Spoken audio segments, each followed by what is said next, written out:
enjoyed everything we did last night, and I wanted to make a few points. Firstly, Mark Adams and I were scheduled to speak until I got an email, which I didn't see, at 6:28 p.m. tonight. I was driving from Leesburg, Florida to make this event. You know, I've run for Congress a couple times, so I know how things work. Money in politics, vis-a-vis corporate personhood, that is the angle by which corporatism holds sway over our political system. How many Democrats we have in here tonight? Define Democrat. Well, how many people here think you still have a Republican form of government, as this gentleman was discussing? Plutocracy. Yeah. Look, money is.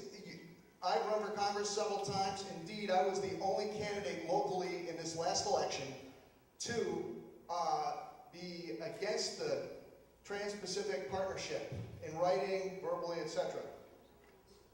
Slid by in that speech the other night. The president said he was going to ratify what Mark was just talking about. Okay, I want to mention about the Democratic Party.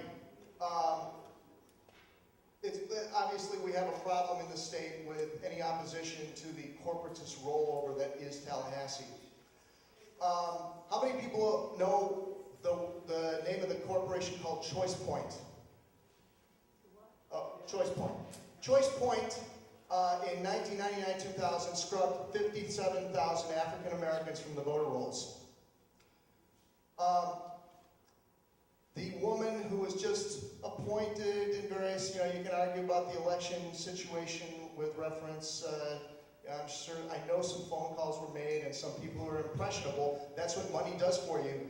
It persuades people that you're a real candidate when you get the money. And where do you get the money? You get that corporate money. We're persuaded. In fact, in Pasco County, Jocelyn Dickman was persuaded against probably a majority of the people in the Pasco Democratic Party, which are few in number to begin with, to vote for Alison Tant. Alan Grayson voted for Alison Tant. Alison Tant was a lobbyist for Choicepoint in 1999-2000. And her husband was a lawyer on the Team Bush in Bush v. Gore. She is now the chair of the Florida Democratic Party. So how many people think that there's anyone representing you, including Alan Grayson? And I know Alan Grayson. I have his cell and his home number on my cell phone. What am I talking about? I'm talking about. What do you want? I'd appreciate it if you wouldn't interrupt me, Bill, because you're interrupting this event. No, I'm not interrupting this event. I'm talking definitively about what corporatism is and what he is defining through corporate personhood. Because Alison Tant was paid to be a lobbyist for Choicepoint while she was a Democrat. We checked her registration, party registration. So when this woman here speaks about define a Democrat, how do you define what I just described as the chair of the Florida Democratic Party? TTP, the president. Everything is working against ordinary people here. I'm an oncology nurse practitioner. I take care of cancer patients. You talk about privatization of Medicare? It's voluntarily taking place through Medicare Advantage plans. I see people die because of insurance. Everybody thinks they have good insurance, and all these people up in the villages like to save a penny here and save a penny there. It's great if you don't get sick. But if you get cancer, the most expensive disease there is, you're done. Who voted for that? Who put together this health care plan, which I've had even some people who unwittingly describe the Health Care Act that was signed into law by the president as a somehow universal health care. It's not. It's not. It was put together by the corporations. That's what corporate money does in our political system. This is not just about I'm not here just to criticize Democrats. It doesn't matter who you are. If you're a named politician, you're getting that corporate money that persuades the little people. I have here. How many people here are AARP? Okay? AARP is really an insurance company. But it has a 501c4 sub-organization that masquerades as a senior citizen advocacy group. They put out voter guides. The voter guides, interestingly, chose, and we met all the qualifications on the voter guide, and through much argument, we filed an IRS complaint. They put 25-year-old Jonathan Michael Snow, who works as was a Democrat, and that would ruin the race against Gus Bilirakis. 25-year-old Jonathan Michael Snow, who works at Walgreens as a photo development specialist, on the voter guide against Gus Bilirakis.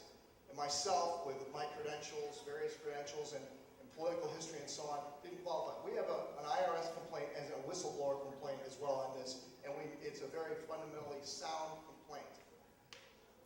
Now, back to getting your votes counted. I'm going to wrap it up. Back to getting your votes counted. And because people don't want to hear the truth, that's why we're put in this position. I incidentally uncovered election fraud at the Florida Division of Elections in Tallahassee. Anybody wants to see it? It's right here. Low-level operatives at the FBI understood clearly what I described to them. When it was put up to the decision maker, it was scuttled. This is serious, folks. John, is this posted on the internet? I'm not posting this on the internet. My life is at risk with what I have here in my hand. And I'm telling you here tonight, your votes are no more counted accurately. You cannot depend on what Mark Adams said, 14% flip in my race in 2006, proven in black and white against Ginny Brown Wade. So you wonder the kind of government you have? It's authority figures across the board on both parties. If you're not a player, you're not a real candidate, and the corporate newspapers and media, and this includes WMNF, you are not a player, you're not going to play, and your choices are limited on who you have to vote for and who you're for. It's D or I. I thank David for doing what he does. He's helping to spread the word. Anybody wants to see these documents, I'll be around afterwards. There's more to say, obviously, but I think you get the drift. We don't have democracy. Thank you.